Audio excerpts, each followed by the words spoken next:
ओडिशार नाम को सबुठारे उच्चारे रखिबा पाई जो साहित्य प्रेमी बंधुगण आज ये समावेश होइछंती एवं कलिंग लिटरेरी फेस्टिवल को आगु को त्वरान्वित बेगरे बढ़ाइबा पाई जो मानकर प्रबल आशा एवं आकांक्षा से भली बंधु माननकु कलिंग लिटरेरी फेस्टिवल तरफरु कलिंग साहित्य उत्सव तरफरु संग्राम धर स्वागत करुची।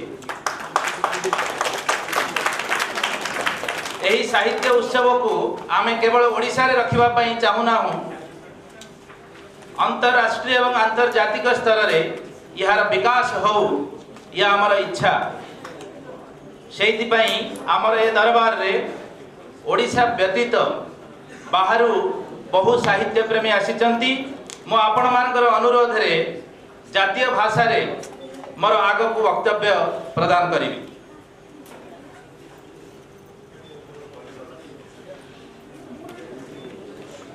On behalf of Kalinga Literary Festival, I am welcoming Mr. Devi Prasad Mishra, the chief guest of today, Mr. Subramaniam Swamy, Mr. Mani Shankar Iyer, Mr. Priyadarshi Mishra, Mr. Haraprasad Das, and my friend Rashmi Parida. In the third edition of Literary Festival, we have tried to do new things for all of you. This is a continuation since last 3 years. And we want to make it a den for the lover of literature. This festival has been extended to 2 days. More books have been received for release. Young authors have been encouraged to participate. More sessions on this central theme with its connected areas have been well planned. Regional, cultural and linguistic diversity of our state and country have been highlighted to the extent possible. We have reached out to students, young writers, legends and inspiring icons. The platform has grown from strength to strength due to enthusiasm of all of yours who have come here irrespective of their valuable other assignments. This initiative would not have been successful without the kind and prompt support from the people all across this international literary arena. We would like to extend our thanks and we are grateful to our supporters and partners in the government, non-government and industry sectors. We hope you all will enjoy these 2 days. आप सब जानते हैं उड़ीसा जगन्नाथ जी का देश है और यहाँ का जो मंत्र है वो है प्रज्ञानं आनंदं ब्रह्म। सो ज्ञान और आनंद दोनों की मिलन है इस क्षेत्र में। ज्ञान की चर्चा, साहित्य की चर्चा दोनों साथ साथ ही चलती है।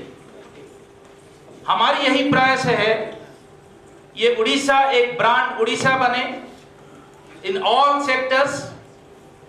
सम of people like us who love Orissa, जो लोग हम बाहर रहते हैं, चाहे रहे कहीं पे भी, करे कुछ भी, हमारी जो ब्लड है उसके अंदर 100% उड़िया भरा हुआ है। इसीलिए पिछले 3 साल से हम लोगों की यही प्रयास है कि जिस क्षेत्र में ज्ञान और आनंद दोनों की विकास होनी चाहिए, उसी ज्ञान की एक नमूना जो साहित्य की चर्चा, जो मानव की स्पिरिट को भी डेवलप करता है, उसमें स्पिरिचुअल एनलाइटमेंट भी होती है और उसका अपना सामग्रिक विकास भी होता है। उसको उड़ीसा में इसका भी नाम हो, इसका भी प्रसार हो, यही हमारी प्रयास है। आशा करते हैं कि आप हमें सहयोग देंगे। जैसे हमने प्रोग्राम दिया हुआ है 2 दिन का, उसी प्रोग्राम के हिसाब से हम पूरी तरह से चलेंगे। आपसे सहयोग कामना करते हुए आज का ये स्वागत भाषण मैं समाप्त करता हूँ। वंदे उत्कल जननी। जय Hind.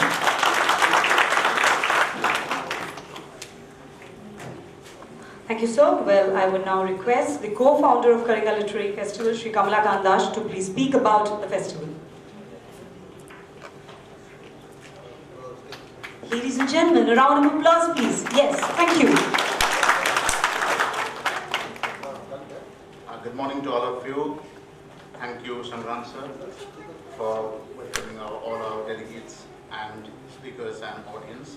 I will be very short and brief in giving an introduction about KLF. Kalinga Literary Festival started in 2014 to celebrate the idea that Odia language got become the sixth classical language in India, and perhaps only one language in Indo-Aryan group. So that was a cause for celebration. And it was perhaps the climax or the byproduct of the movement that has happened by many people who are sitting on the dais and off the dais as well. They have contributed to that. So KLF as a platform wanted to integrate that kind of interaction which has been happening for perhaps decades in Odisha, to integrate that beyond borders and reach out to people in India, people outside India as well. That is where KLF is located at. So it all started to create a platform, because one major thing why we wanted to start this was to create reading culture, to create a culture of reading, interacting, and where we have seen many people asking publishers saying, हमारे किताबें बिकते नहीं हैं, हम जब लिखते हैं poetry लिखते हैं, नॉवल लिखते हैं, फिक्शन लिखते हैं, कुछ भी नहीं बिकते हैं, क्योंकि कोई पढ़ने के लिए चाहता नहीं है, और पढ़ना नहीं चाहेगा तो कल्चर वही रहेगी. So take it forward to the next generation. That is where KLF is trying to make a small contribution. That is one. How it all started, why it all started, that is what is the object. How it all started, a small team of people, volunteers. We all work as volunteers in the team of Kalinga Literary Festival. Odisha Diary Foundation, which is offspring of Odisha Diary. Odisha Diary, you might be knowing, is a website which caters to Odias outside, inside, everywhere. More than 50,000-60,000 people visit us. It all started with a very idealistic aim of creating a platform, bringing people from everywhere. It is not a chauvinistic platform which says Odia language is the best. I am कहूँ जे Odia भाषा ही सर्वश्रेष्ठ भाषा, आउ कौन सी भाषा तो हमको किसी सीखिबार नहीं. आमे सीखुचु, आमे सीखौचु. सेही capacity हम पाखे रही थी बहुत दिन तरीके. एवं for that reason, the language is not a barrier. Perhaps someone, the great philosopher said, if your ideas are clear, your language is not a barrier. So in that context, Odia is our base, but we are not going to be restricted and confounded by that. So how it all started? In 2014, we wanted to celebrate that classical language status, and that is why it was called, the theme was celebrating language and literature in 2014. And we all know Devi Prasanna Patnaik, Sitakan Mahapat, Prasad Das. These are the people who have contributed a lot to the movement as well. So the first was celebrating language and literature. The second, 2015, was literature as a reflection. Many people say, in Odia there is a quote, people say, the Samaj Sahitya Darpana. It is the mirror of the society. That is what we wanted to do last year. Last year was a huge, many international delegates came, and we incurred immense financial loss as well. Thanks to the team of Kalinga Literary Festival, they said financial loss or organizing a big, creating a big platform is something we want to continue despite the personal or financial loss that we might incur. So last year was something which we thought that we are perhaps not going to do it the third time. But the third time we are going to do it because there are many people, including those who are on the dais, who have supported, encouraged us. They said, okay, this is a platform that needs to be persuaded and this needs to be pursued. So this year we have literature and democracy as a theme. Why we have kept this theme? Because there is a much more bigger, vigorous debate happening in the nation where the democracy as such as a political process is reflected through literature.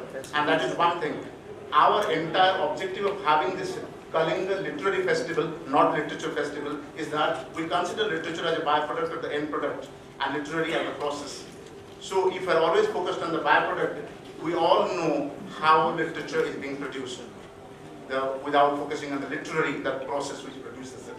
So that is one point. Second point is that we want to redefine or perhaps expand the definition of literature, which is perhaps confined to the definitions of BA syllabus, MA syllabus of MA English, MA Hindi, MA Sanskrit, MA Odia, the syllabus of that. So something which is printed is considered as literature.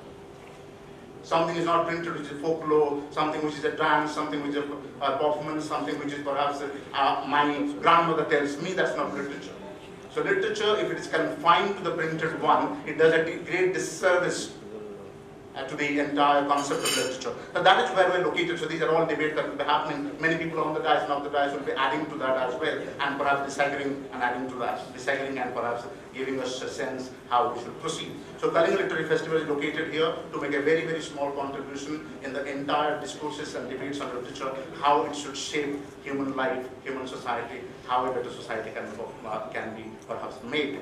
Thank you. All the best.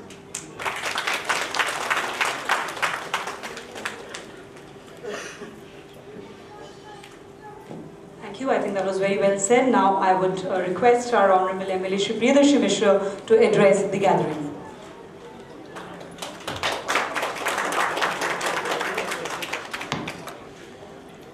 Good morning everyone present here.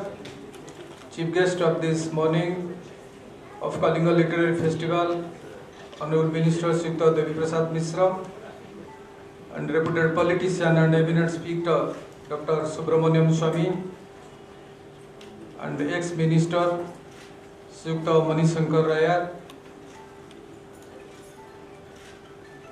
and Sukta Haraprasad Das, eminent poet and leader of the state, Sukta Rasmiranjan Parida, founder of KLF, Mr. Sangram Dhar, and Mr. Kamalakanta Das, and the other members of the Kalinga literary team, ladies and gentlemen, media friends present here. I'm extremely happy to be part of the inauguration session of the third edition of the Kalinga Literary Festival. I must congratulate the organizers of this festival for their consistent effort in bringing together the best minds in the literary and creative domain. I'm sure that the people of Odisha will benefit immensely from such a praiseworthy endeavor in many ways. The youth attending this event will get inspired and ignited to evolve as more creative people in the future. It goes without saying that literature across the globe has always played a major role in catalyzing the development of society.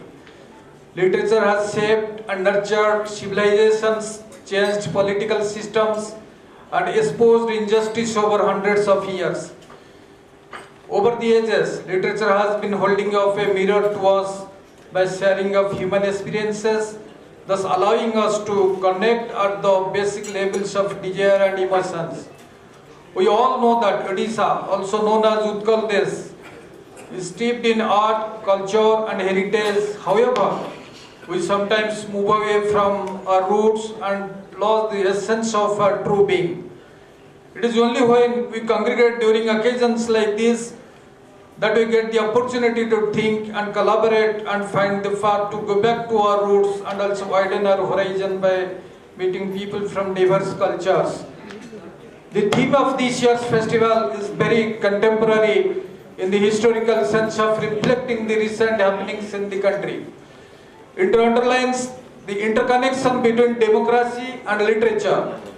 I'm sure that the word democracy will have many connotations, and because the creative minds can take the liberty of interpreting this in several ways, we will have the pleasure of listening to the great minds reveal their interpretation. On a lighter note, as a politician, my interpretation of democracy may be assumed to be about the free and unbridled participation of the masses for achieving a common objective. Therefore, in the context of today's theme, I wish to believe that good literature can thrive only when the minds that pen the thoughts must be free of any oppressive forces or social shackles. I would also like to dwell on the thought that some of our best literary works have been seen the light of the day when our country was not independent. Our eminent writers were under tremendous social and political pressure during the pre-independence era. However, their work did not always reflect the gloom and despair around them. So what could have fueled their imagination then? I will therefore resist from making any sweeping statement that will force us to believe that only a democratic environment can spawn good literature. I hope you will forgive my diplomatic stunt, as I would really like to listen to the eminent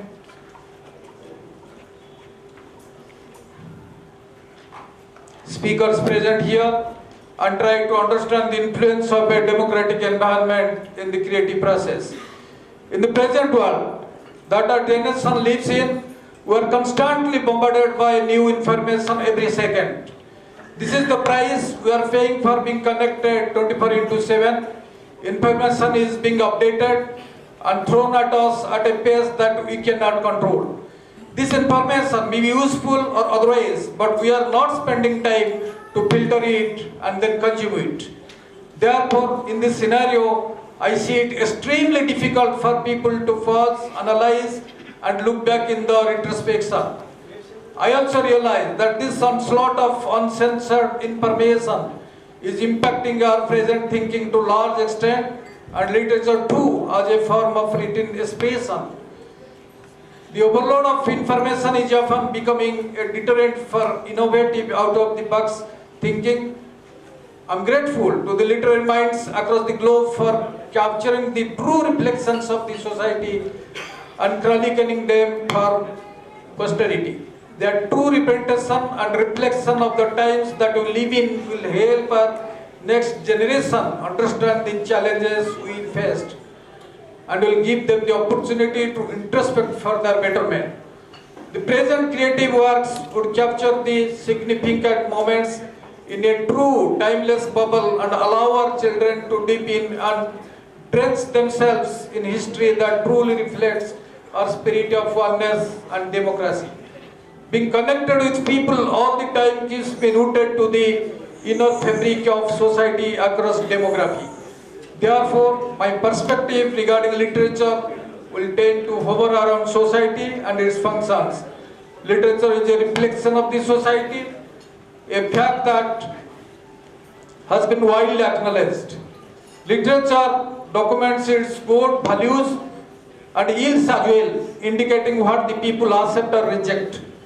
True reflections can be captured only when the fabric of the society is not biased by a group of persons or a notion, and therefore I feel that the spirit of freedom amongst the people fuels the creative vision of the literary mind positively as well. In such a scenario, we can expect good literature to thrive. Since we are here to listen to the best creative minds, I'd like to conclude by just drawing a reference to the incidents we witnessed a few months back. I'm referring to these incidents because what evolved did not limit itself to the intelligentsia of the country only. It impacted people across the professional domains in other countries and political parties as well. It all began when dozens of Indian writers returned top national awards in a protest against what they call a climate of intolerance in the emerging economic power. At least 75 members of the intelligentsia have so far returned national or literary awards in an escalation of protest by writers, historians, filmmakers, and scientists over growing intolerance, voicing fears that the country's robust democracy might be coming apart in the current atmosphere.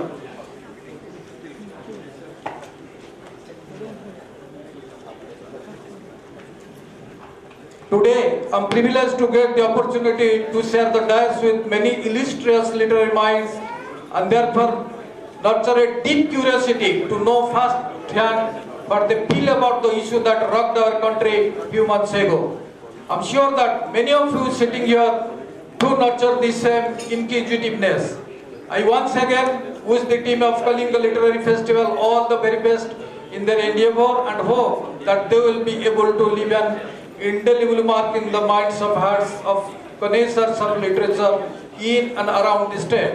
I hope this festival continues as a regular feature in years to come, so that the literary minds across the globe find a deserving opportunity to visit Odisha and enrich its art and culture.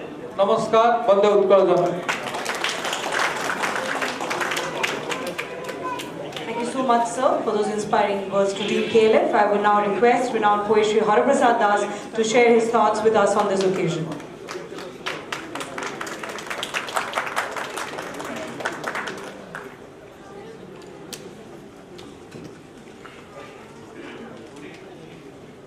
Honorable Chief Guest, Dr. Subramaniam Swamy, Sri Manisankar Iyer,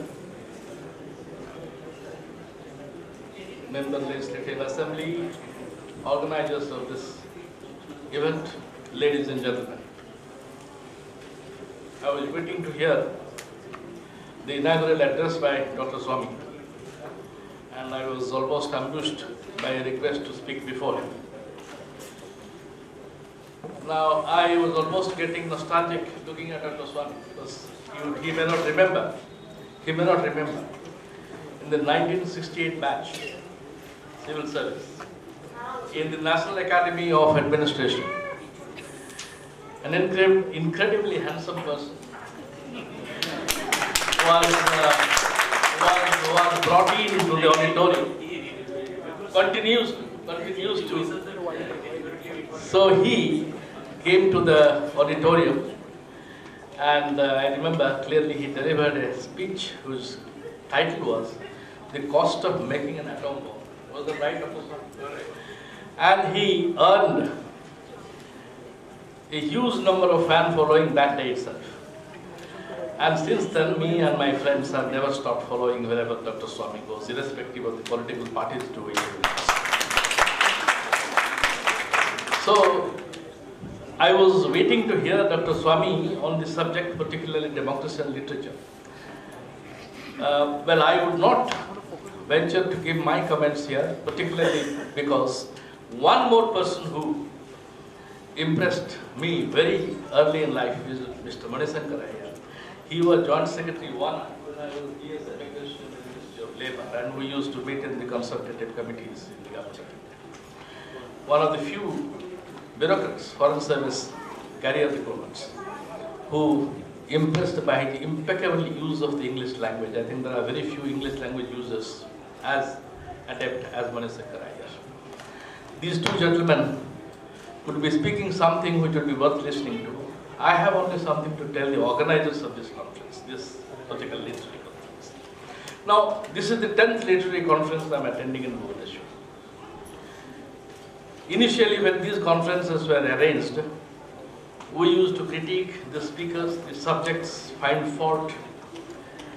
Now we have come to a stage where we want that things should continue to happen, irrespective of the nature and quality of the deliveries. Because who cares about the delivery part of it if something keeps on happening in a sleepy,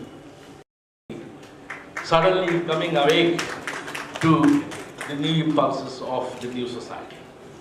So, ladies and gentlemen, I would not take much time in speaking about it because immediately after this there is a session devoted to this particular subject. There it will be an extensive discussion, but I have one request to the audience here and to the organizers.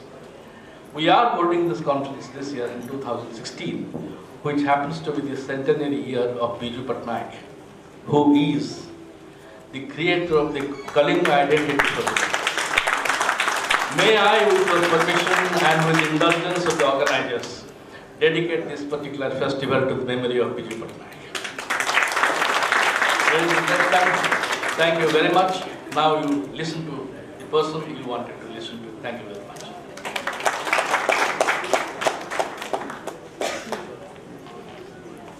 Everybody, sir, is also interested to listen to you. And yes, ladies and gentlemen, in the beginning I had said this is not just a literary inclined crowd of Orissa, it's also a very vibrant crowd of Orissa. So you need to applaud more and more so that, you get that vibrancy in the atmosphere.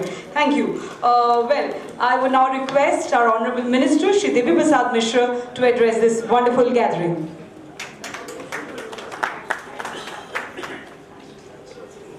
All right, on the demand of the dignitaries as well as I'm sure of the public here, I will now request Shri Manishankar Iyer to address the gathering first.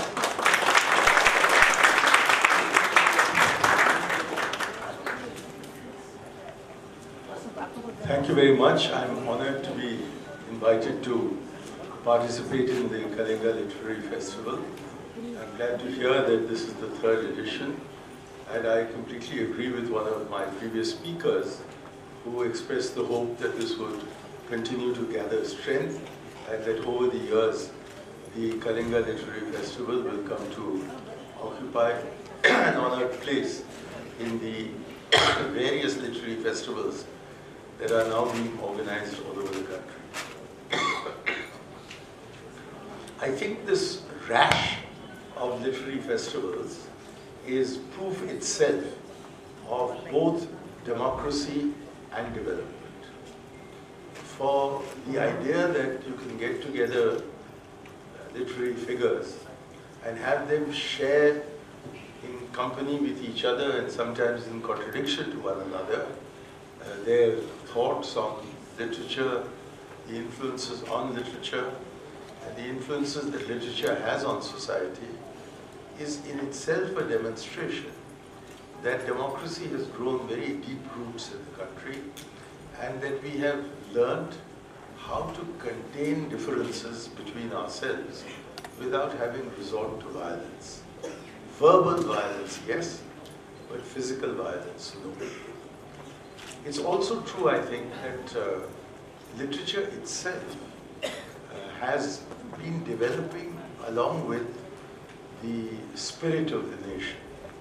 For if one harks back to the kind of novels that made a big impact on society before independence and at the time of partition, we find that there is a certain anguish, a certain angst that is written in between the lines of the literary works that were given. For example, Mulk Raj Anand's famous novel of the 1930s, Coolie. The atmosphere in Coolie is one of depression and oppression. It deals with a segment of our society which had been oppressed for millennia, but the oppression is unrelieved, and it appears as if there is really no outcome except that you have to accept that the kind of misery through which the principal character in that book lives is a misery that is being decreed by a very cruel fate and which will remain in the lives of the people of this category into eternity. And if I take a novel that came out about 20 years later, soon after we became independent, I'm thinking of a book called Nectar in a Seal. One finds that the author is again dealing with displaced persons. The novel is set in the region of Madurai, Tamil Nadu, and they are a displaced family. They come into a city which is uncaring and callous, and they get some relief during the course of the book, but it is nectar that drips onto them through a seal. It is not as if good fortune dawns upon them. And one cannot imagine a Chetan Bhagat writing in the 1930s or 1940s. Just as it is almost impossible to imagine the kind of unrelieved misery which you see in Mulk Raj Anand or the author of Nectar in a Seal, Kamla Markandeya, in this 21st century. There is a kind of buoyancy in our society that has been induced by the proof that society and the economy can be changed. For let us not forget that in the colonial period, running up to our independence, society seemed so completely static and the economy so incapable of growing that there was very little hope, except the hope that was linked to the prospect of freedom. That's where Rabindranath Tagore takes his own. He envisions an India of the future and is not completely constrained by the India of the present in his day or the India of his past. And that is where a poem like Where the Mind is Without Fear and the Head is Held High emerges as an expression of hope and aspiration. But into that heaven of freedom, my father, let my country awake, can only be written of a country which has not yet woken and has not found where it has woken. And thus we see that a lot of literature relating to that period, I'm talking of the pre-independence period, is either full of misery or it is based on distant hope, or it throws itself backwards and seeks to be part of the Indian Renaissance. And I think Bankim Chandra Chatterjee's book is part of that effort to retrieve an India that seemed to have been lost. And the irony of this is that whereas it was Macaulay's intention to enslave the Indian in his mind and make him an integral part of the ruling structure, the fact is that Macaulay's was the most major contribution to the dismantling of the empire within about 100 years of his famous Education Minute. For when he did his Education Minute, he created a class of Indians that initially was completely bewitched with how far the Western revolution in thought had taken place and believed it to be strictly Western. Until soon after the First War of Independence in 1857, the generation that emerged from about the 1870s and into the end of the 19th century began to ask itself the question that if all these wonderful liberal values are applicable in the United Kingdom to the English, then why should they not be made applicable by the English to India? And in the course of that, there was a kind of rediscovery by the Indian political elite of its own heritage, largely through Western sources. For instance, when one reads Jawaharlal Nehru's The Discovery of India, he seems to need to validate the opinions that he is expressing by quoting from what Max Muller had to say, or quoting from what André Malraux had to say, or quoting from what Romain Rolland had to say, or quoting from H.G. Wells about what he had to say. And when it came to novelists like Mulk-Raj Anand in Coolie, the audience obviously was, the desired audience was obviously a foreign one, for he takes great care to translate idiomatic expressions into English instead of leaving it exactly as it is. Instead of telling the reader that if you find a French expression or a German expression, a Latin expression or a Greek expression in your literature, the author doesn't attempt to translate it. It's you who have to reach for your dictionary to discover what the meaning of that expression or that word is in the English language.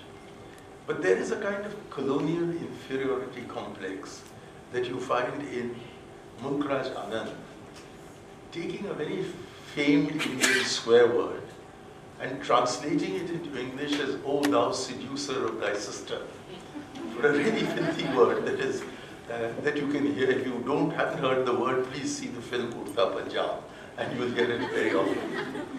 So this kind of being influenced by the political milieu, being influenced by the social milieu, is very, very strong in its impact on any kind of literature.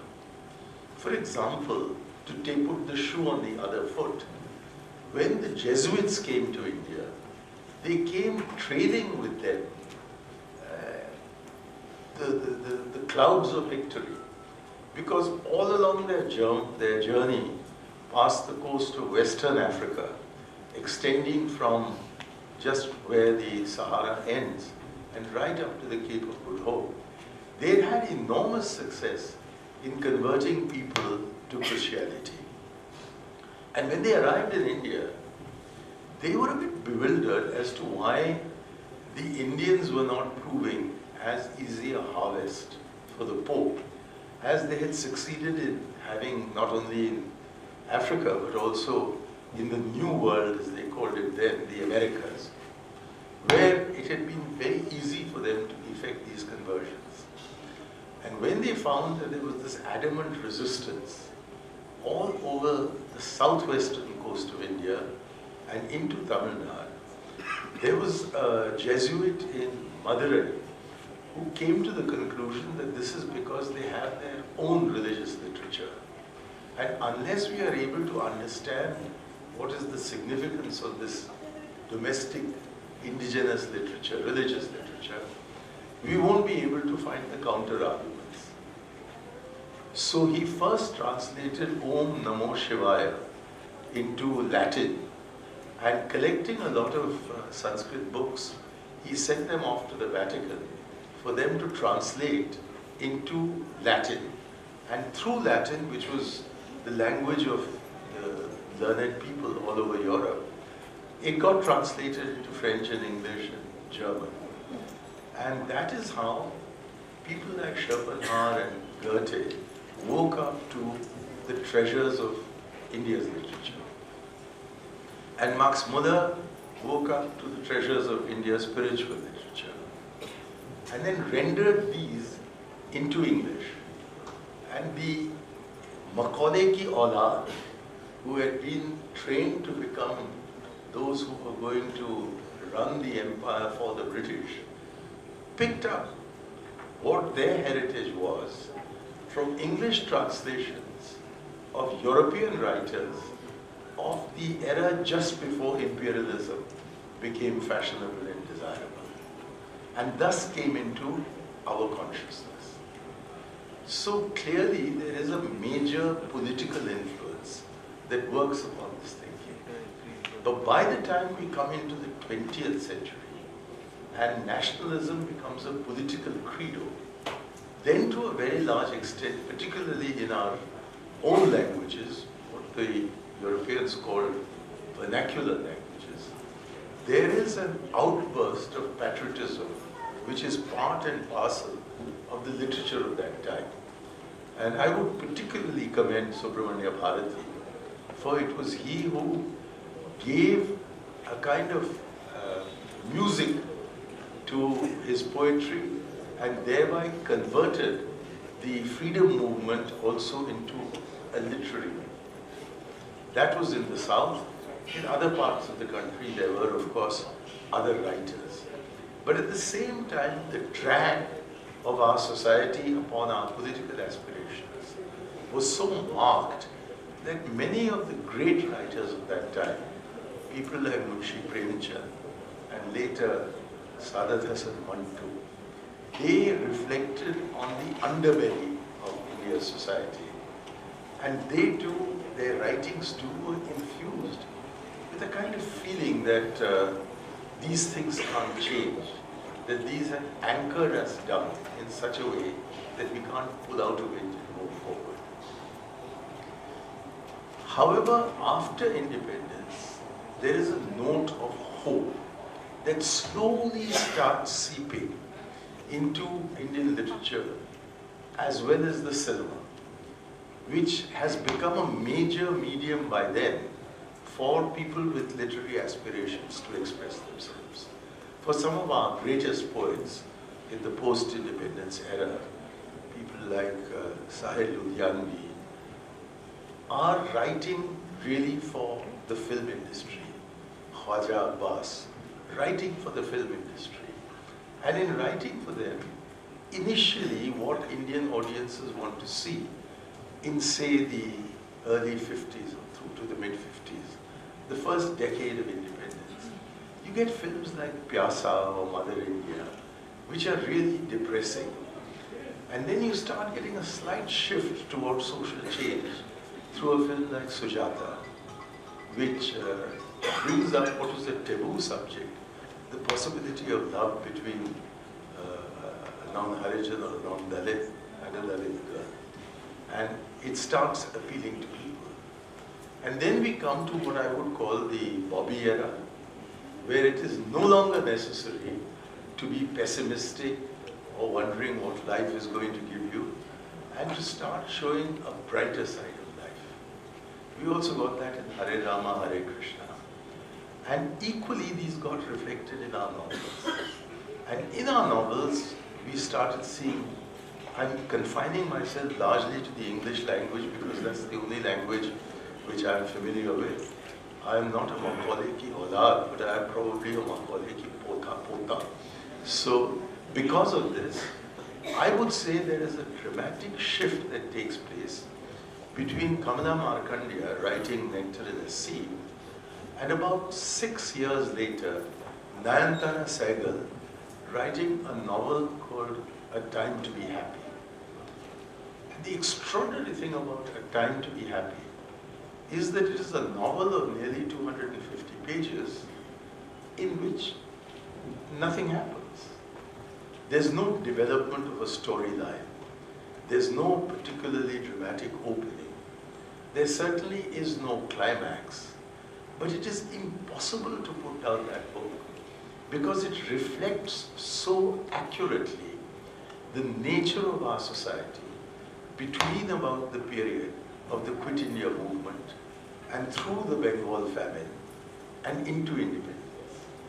And subsequent novels by her, like Rich Like Us, which begins with this Seth trying to persuade his guests to drink whiskey and finding that they're a bit reluctant, insisting that this is Scotch whiskey, which I don't think you would need to write in 2016 because Scotch whiskey is available anywhere and everywhere. Whereas during the license permit Raj, there were many things that we take for granted today which were unavailable except in the homes. And I quote the title of her book, Rich Like Us, people who are rich like us. So society does get reflected, and now we have a boom in Indian literature in the English language, which is completely unashamed, unlike its predecessors, of using Indian expressions in a completely Indian setting and writing really for an Indian audience. And I begin with these chick-lit novels.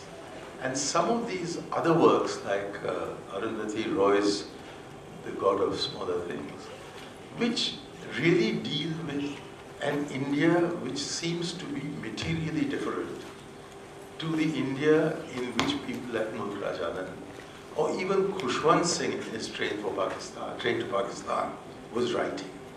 That is an India that has gone behind us. And we have novels as well as non-fiction about the period of the emergency and how much that was an aberration from the normal evolution of our democracy. And today, the underlying theme in much of our culture, irrespective of which medium it expresses itself in, whether it is films or television, literature or dancing or songs, there is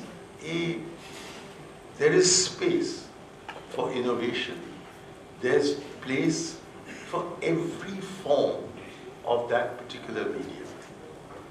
And so where a dance performance would mean just Bharatanatyam around about 1945, 1950, today you would expect Odissi to take its place, you would expect Kuchipudi to take its place, you'd expect Mohiniyattam to take its place, without displacing Bharatanatyam. So there is a kind of opening of the cultural space in a way which was unusual and unique back in the 1940s. I say unusual and unique because in literature there was an utterly remarkable book produced by a man called G.V. Desani, writing from the England of the immediate post-war period.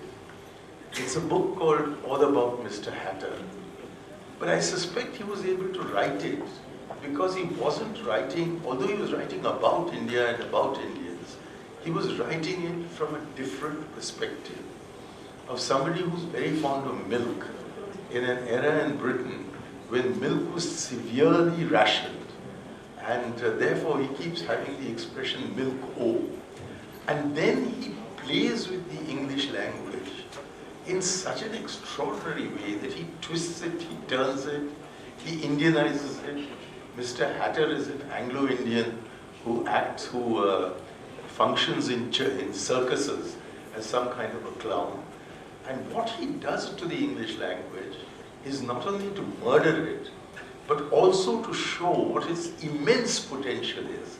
So one of his first great admirers was none other than T.S. Eliot, who said, English written like this has never been written before. And if Shakespeare was able to give a completely new tonality to the English language, even as before him Chaucer was able to do, so also is G.D. Desani's contribution, a breakthrough contribution. Then we had another novel by Raja called The Serpent and the Rope. I've just forgotten his surname immediately. Yeah. Raja Rao, that's right. Which again showed the potential of the English language in Indian hands. And perhaps the greatest master of this new genre of Indian English is Arundhati Roy. I'm not talking about her political writings, which I'm a great admirer of her political writings, but many people are dead set against her for exactly the same reason. But if one looks upon her as a writer of fiction, then what she did with The God of Small Things is something that no native English speaker has been able to do. And last evening, while waiting for this conference to begin, I read something by a Pakistani writer called Our Lady of Alice Bhatti. And if you haven't read it, I'd really recommend it to you as an outstanding example of how English has been made into a subcontinental language. And this development has been made possible because we live in an atmosphere of free expression and an atmosphere in which we can laugh at ourselves. If you read Chetan Bhagat's On the Two States, which I did and could identify with because I married outside the Tamil community to a Sikh girl from Punjab.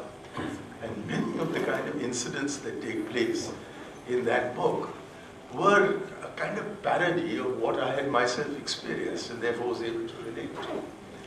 But one can't really imagine that a book like that would have been written in the 1940s, when it was utterly exceptional for people to marry outside their caste, their religion, their region. And it was looked upon as a strange and aberrant thing for this to happen. Whereas now, if a girl actually marries with a boy of her own caste and her own language and in the same region, it is a startled surprise that there isn't an English or a Swiss or a German father-in-law lurking in the background. So, therefore, we do see the development of society, the development of the economy, the development of the polity, reflected sometimes overtly, but much preferably in a covert manner, in a subtle manner, in the evolution of literature. And that is why I imagine that increasingly historiographers are looking upon the literature of that period as an important source material to discover what happened politically or why there were economic developments of a particular nature. Thus, your theme, it appears to me, is unfortunately there wasn't an announcement that we should switch off our mobiles. So I forgot there was, and typical of me because my hearing is gone, I didn't hear the announcement. So I'm sorry that disrupted things for a moment. But I'll end now saying that this is a theme that I have not found explored at any of the other literary festivals that I've been at or heard about. But I do think it's an extremely important theme, and my congratulations to you all. Thank you again.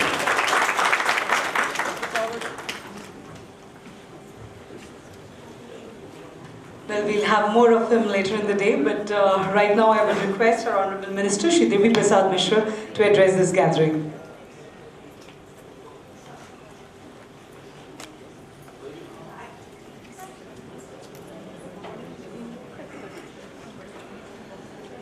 Then I'll be happy to escape, but I was very much eager to listen to both Manishankar Ayerji and Dr. Subramanian Swamiji. Because anyway, good morning. Samastanku Subha Sakala. And we congratulate for first in the outset. Harababu already appreciated.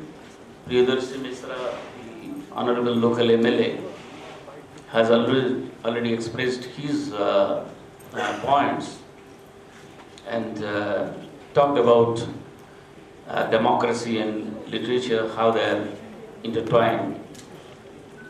And I would like to congratulate first the organizers of this third edition of Kalinga Literary Festival. Sri Sangram Dhar here and Sri Rashmiranjan Parida, Mr. Das and his company for making it successful in its third edition. This is the beginning day, inaugural day. And we have distinguished speakers like Dr. Subramanian Swami, Sri Manishankar Ayar in the preliminary session, and Sri Haraprashna Das, eminent thinker, writer. And he'll be talking in the technical sessions, and we'll be having technical sessions in the first day, in the second day.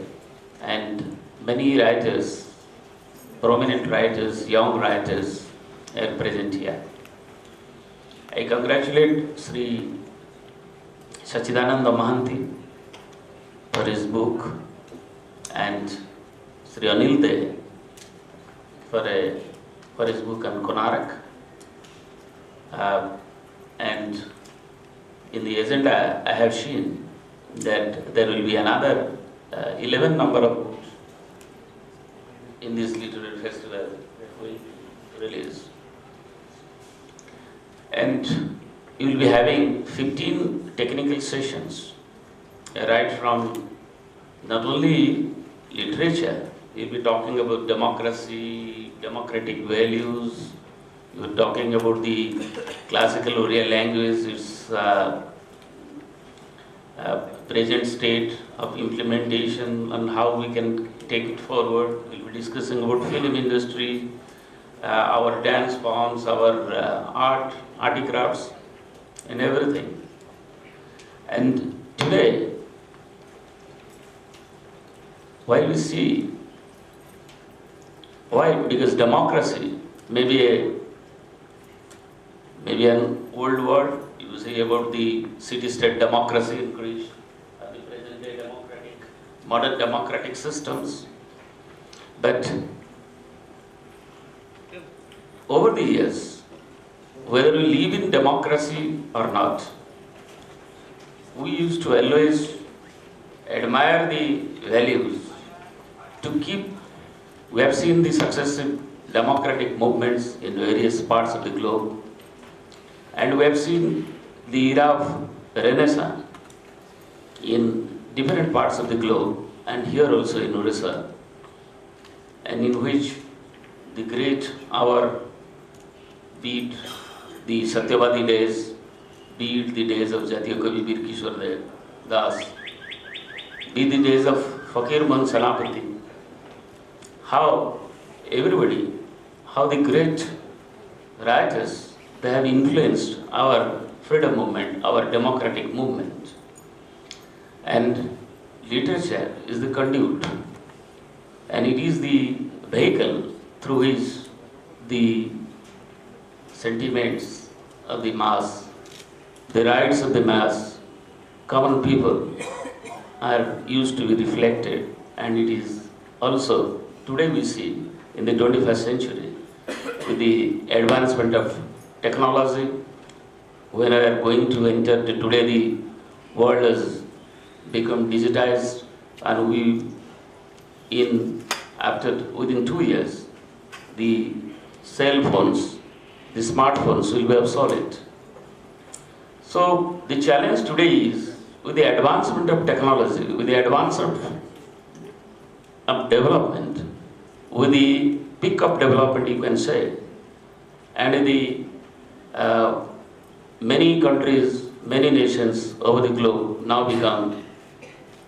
adopted, they have adopted democracy, democratic system is coming, and globally, but in this state, also we see that the renaissance, what we call sarcastically, renaissance of conservatism. With the advancement, today we see the British liberal parliamentarian was assassinated very recently. And the Orlando chilling massacre we have witnessed very recently. And this seemingly, you can say he may not be victorious. The support Trump is getting in United States of America, in a democratic, strong country like America, is really a way of conscience.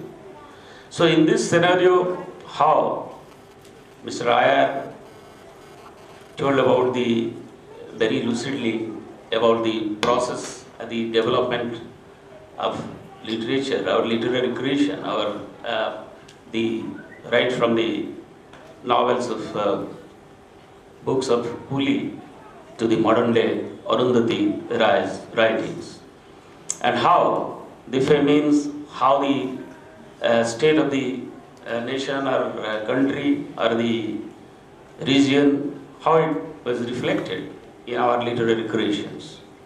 So how do you overcome the present challenge? And Kalinga, today it is quite relevant because Kalinga, the ancient name of Orissa, it was rich in culture, rich in preserving values, rich in arts, artifacts, dance forms, and literature, or the dance forms, or the writings of the great thinkers. They do not have limited boundaries. You will see in the 12th AD, the great poet Jayadeva, and in Mohiniyattam, in Keralite dance forms, they used to dance in Bharatanatyam, in Kuchipudi, in Odissi. In many dance forms, there is the Gita Govindam. We see its presence. So it is not confined to region in limited geographical boundaries. Literature can be the carrier to keep up our values, to keep up our unity within diversity, which is the essence of our Indian culture and which is the essence of the culture of Odisha or Kalinga, Urutkal, whatever you say. Lord Jagannath is the embodiment of, he synthesizes every religion, every faith, and he, in his, whatever the traditions we are having, whatever rituals we are having, we used to, in the values, we used to respect it. Even Dasya Bauri is an important character in our tradition. So to preserve the democratic fabric intact, we have to see that how proper development takes place, how holistic development takes place, and how with the advent of high-tech inventions, the values remain intact, and literature is the only answer which can keep it and keep it going. And for the sake of humanity, for the sake of the development of any nation or region, the literary creations and the role of you people are very critical. And in 21st century, in this critical juncture, when you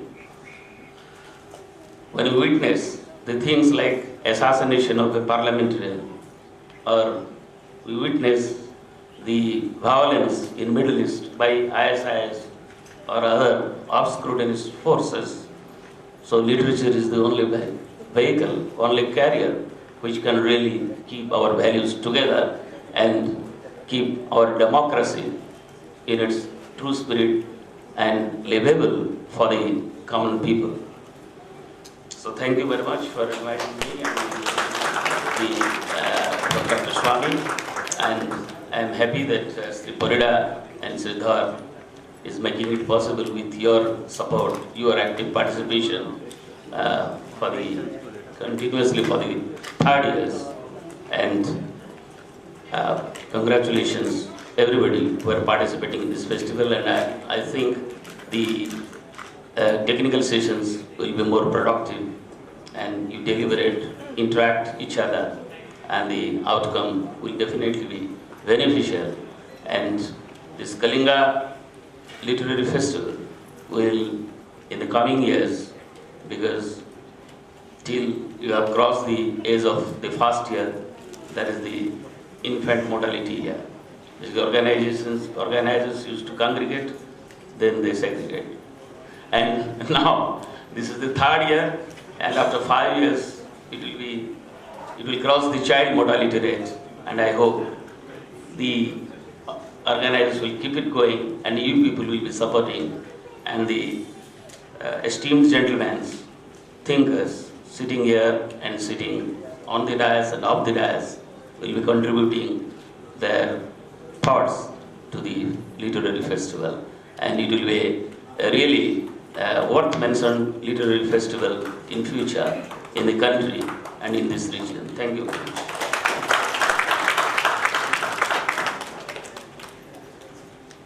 Thank you so much, sir. That was indeed inspiring. Now, ladies and gentlemen, I would now request our keynote speaker, Dr. Subramanian Swami, to address this wonderful gathering. We are ready to hear him.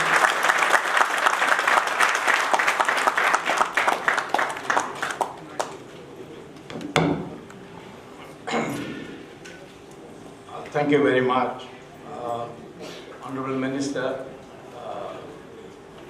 distinguished speakers on the dais, and delegates to this conference. I must congratulate you for choosing this topic, literature and democracy.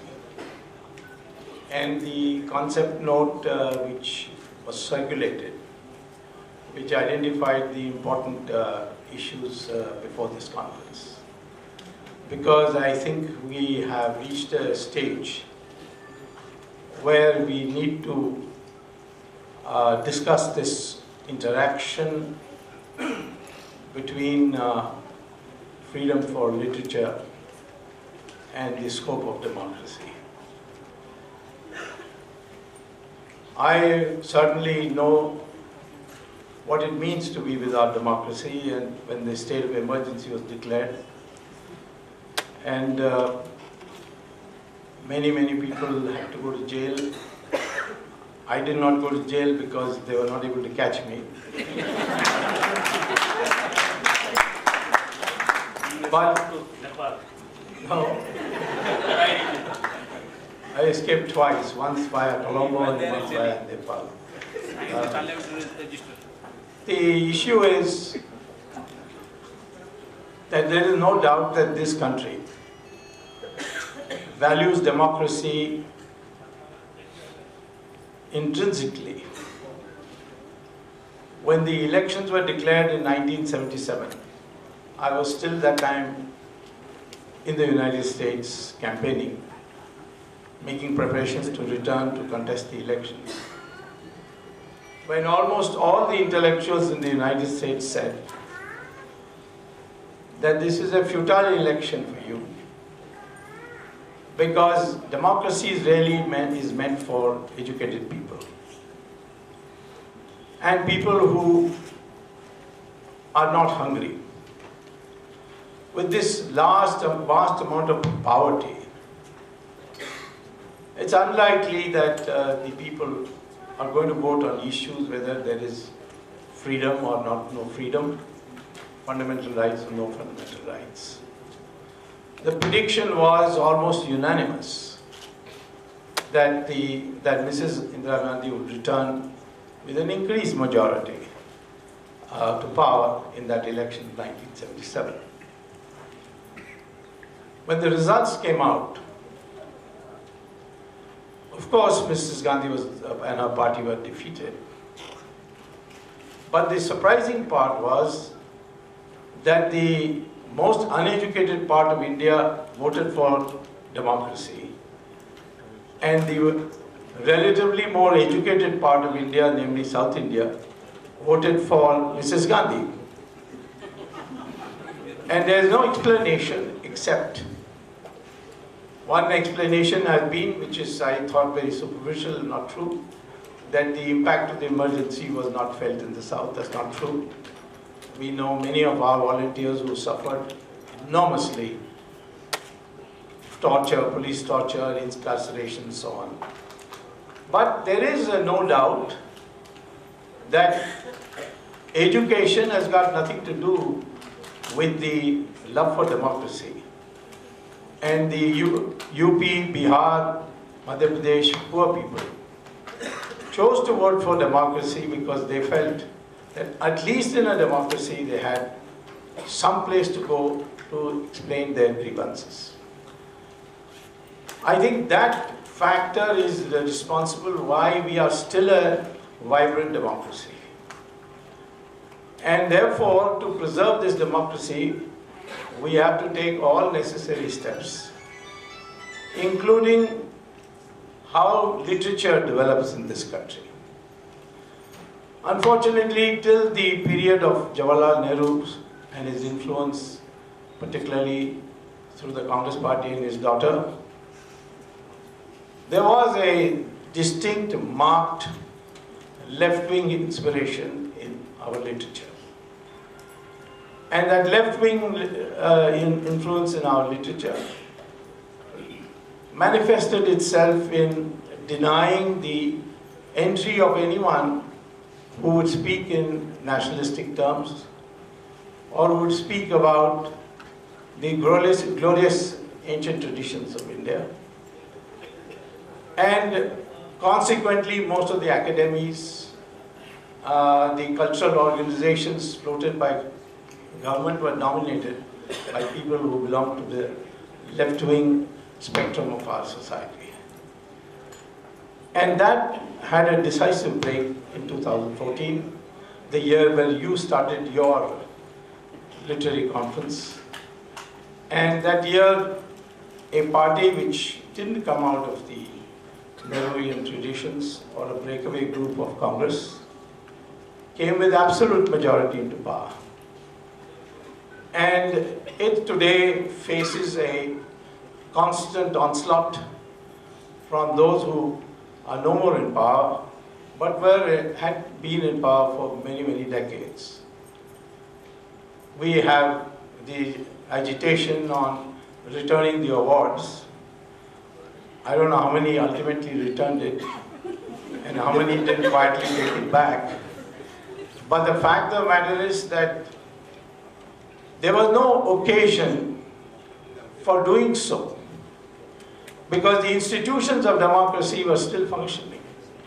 Elections were taking place, and the ruling party in the center lost a few elections. But in the process, we have discovered something new, and that is the articulation of cultural unity of India. does produce great deal of political dividend. This was demonstrated in the 2014 Lok Sabha elections and has been now recently demonstrated in Assam. So there is therefore two schools now competing for literature. One is the old left-wing school, and the other is a new, more invigorated, what I would call as the cultural nationalist group, which talks about India as a continuing civilization, which talks about an intrinsic unity of India, and places less emphasis on the divisions in our country. Because really, if one were to look at the modern scientific fact, this is something not reflected in the literature of the past. And that is that we are one people. And this is demonstrated now scientifically in the journals of genetics, which have tabulated the DNA on a sample basis, not only in India, but in the University of Cambridge Journal of Genetics, the University of Houston, of course the University of Mysore, which has done pioneering work. And it says that the DNA is the same for Indians all over India. There may be a small deviation here. You might find in some of the extreme border situations where there would be some mingling. Or you will occasionally find an Italian marrying an Indian, and therefore a small portion of that. So, but the broad DNA structure of Indians is the same. And the divisions that we were told are intrinsic to Hinduism, for example, now turn out to be not at all intrinsic. The caste system, for example, or the Varna system, now it turns out to be something that was never birth-based. And in fact, when you start looking at examples, you find that people who are born in different Varnas acquired through their commitment or through their adoption different Varnas. For instance, Vishwamitra was born of Kshatriya parents, but he became the greatest of our Maharishis. Vedavyas's mother was a fisherwoman. Kalidasa was actually a Vanavasi, cutting branches of trees. And today the Dalits own Valmiki as their own. And Valmiki indeed came from a Dalit family. And we have found that where the Dalit is educated to the maximum possible, he is in fact as good as anybody else. The case of Ambedkar, who was sent by his teacher. Incidentally, his teacher's name was Ambedkar. Ambedkar's original name is not Ambedkar. His teacher was a Brahmin teacher. And he gave his name to him and said, otherwise there will be prejudice against you. And enabled him to go to Columbia, where he got a PhD in economics. And then a law degree in England. And came back to pilot and be the chairman of the drafting committee of the Constitution.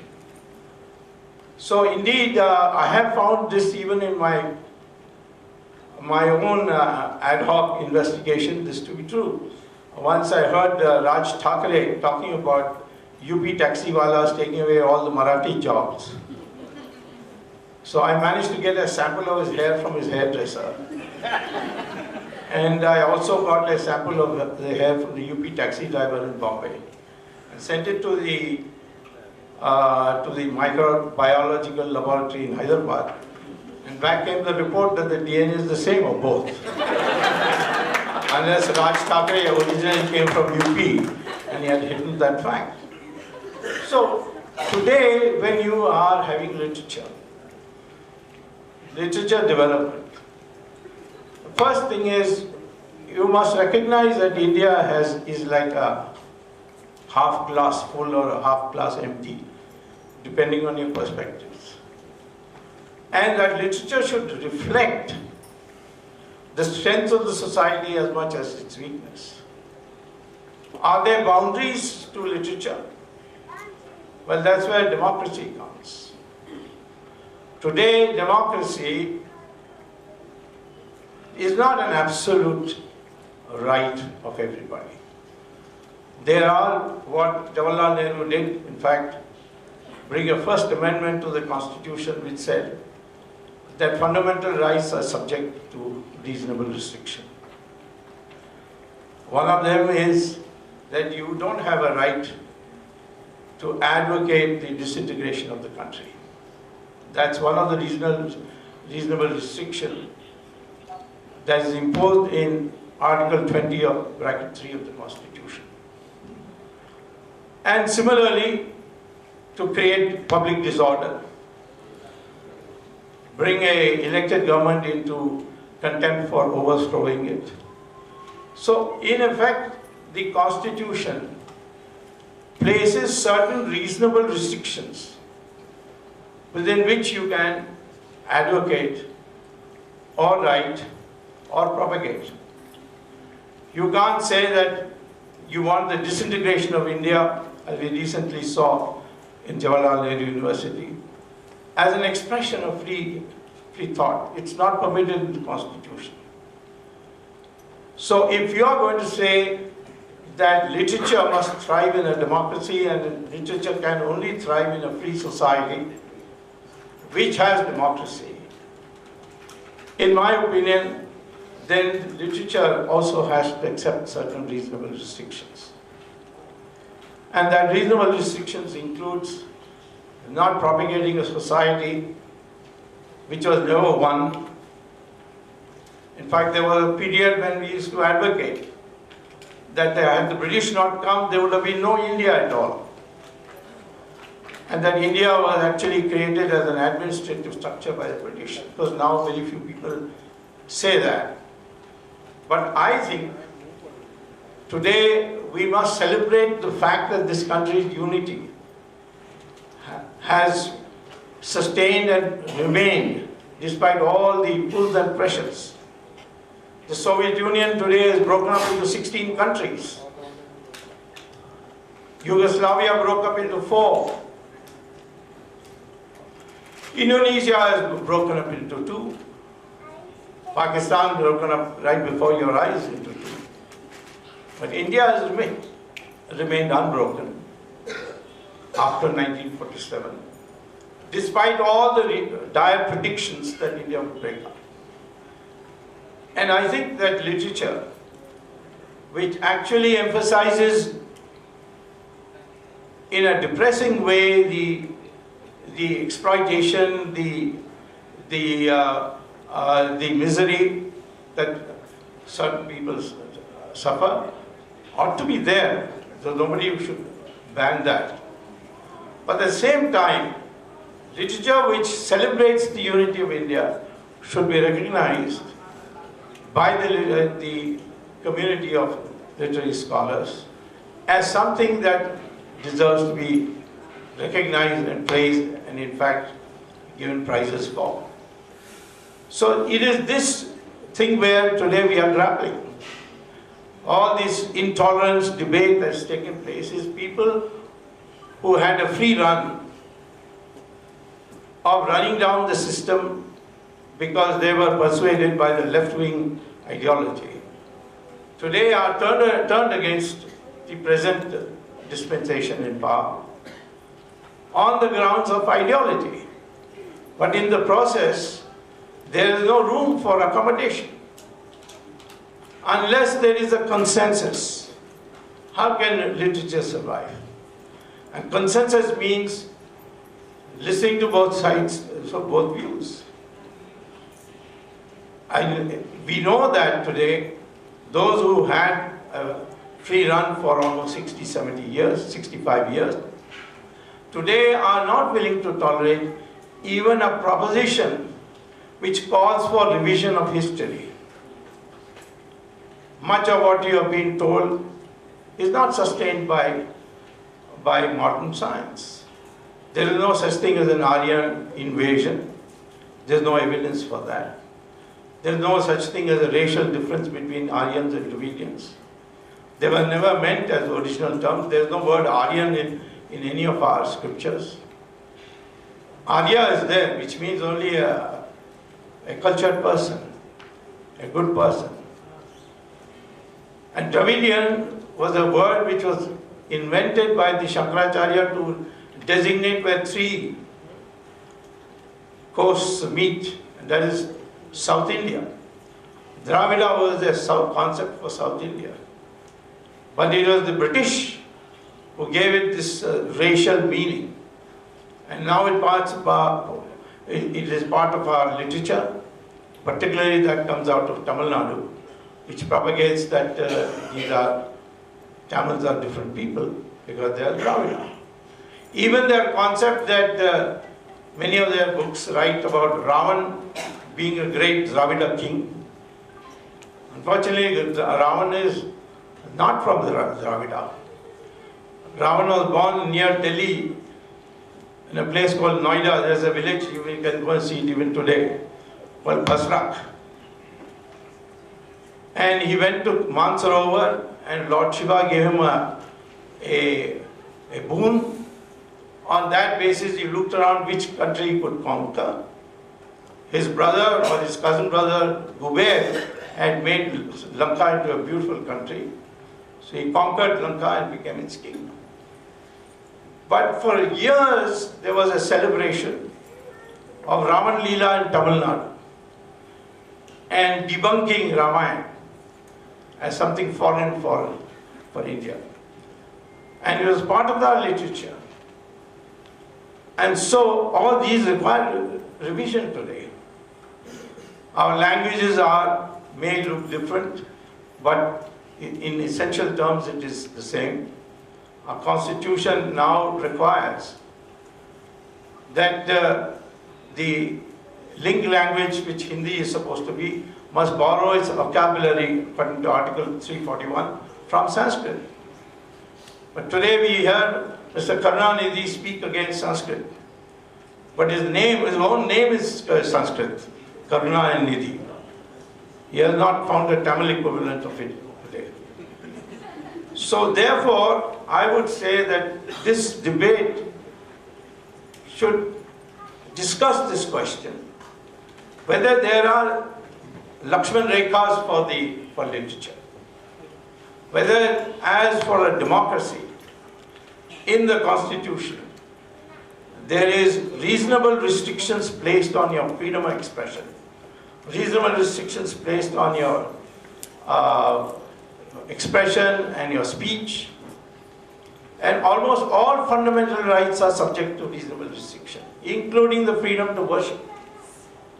Article 25 of the Constitution makes it very clear that free pursuit of your religious expression is subject to 3 conditions. It should not violate public order, it should not be against morality, and it should not be adverse to your health. That's there in the Constitution. So if democracy means acceptance of reasonable restrictions, does literature also have to devise? This has to be done by people who are in the field of literature. It can't be imposed, except to the extent that the Constitution imposes it on you. But as part of the community of those who are in the field of literature, they should themselves discuss whether that for this country, for its democracy to survive and prosper, whether literature itself should have a consensus worked out beyond which you will not allow literature to go, or at least be a part of the mainstream of your literature. There can be always extremists who can write anything they like and get caught perhaps, and the law take its course with them. But as a community, I think time has come, especially after 2014, for us to, in the field of literature, to think of what should not constitute literature. I certainly don't think that any literature which idealizes division to the point of breaking, which may identify these divisions but to celebrate them, or to advocate those things which would put society into disintegration and degeneration, whether that should be permitted as part of literature. And indeed, if the government were to act on it, there are debates going on every day whether a certain film should be shown or not, or whether a certain book should be banned or not. Of course, we've been quite active in banning books over the last 30, 40 years. Salman Rushdie's book was not banned by the BJP government, it was banned by the Congress government. And his inability to participate in a literary fest in Jaipur was not during the time of BJP. So the question therefore becomes, who's to decide these boundaries? And I think the most important thing is, as far as democracy is concerned, the Lakshman Rekha is written in the Constitution.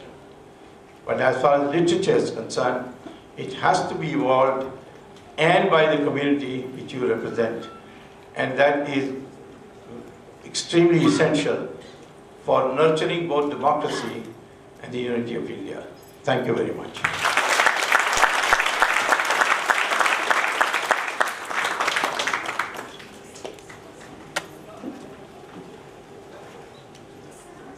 Thank you so much, sir. I think everybody enjoyed whatever he had to share with us, our keynote speaker. Now time to give away Kalinga Literary Awards. There are 3 of them right now. So the first one goes to Dr. Yasodhara Mishra, Professor of English. Well, she's not here with us, so I would request Mr. Sangram Dheer to accept the award, on her behalf. And I would request our Honorable Member of Parliament, Dr. Subramanian Swamy, to give away the award. Can we have the award, please? Yes.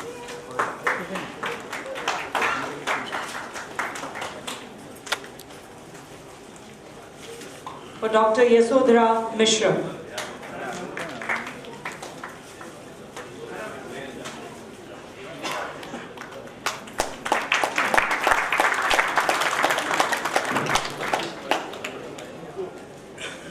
Alright, the second one is Tapan Mahapatra, which is youth inspiration in Odia literature. I would request him to please come on dais, and I would request Mr. Mani Shankar here to give away the award.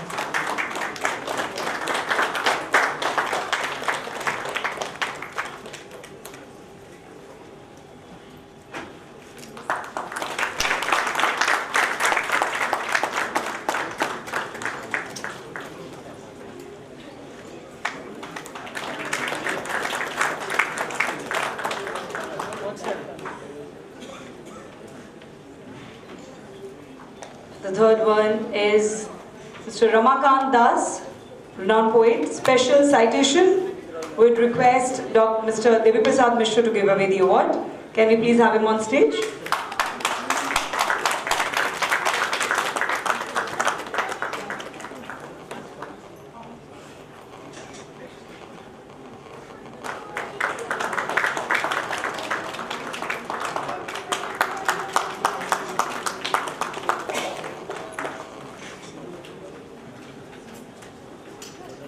Thank you so much, gentlemen. We would like to, of course, give mementos to all our esteemed dignitaries on dais before we begin with the technical sessions.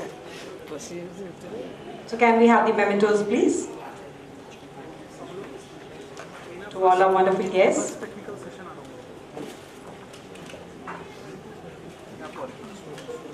I request both the convener and the founder, both of them, the coordinator and the founder, all of them to present.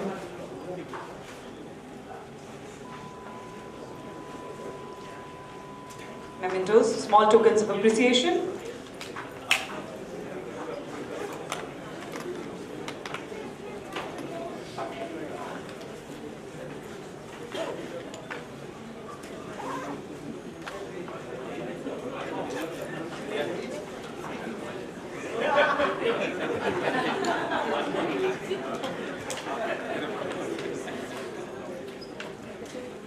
you so much. Thank you so much, gentlemen. We will now be beginning the technical sessions.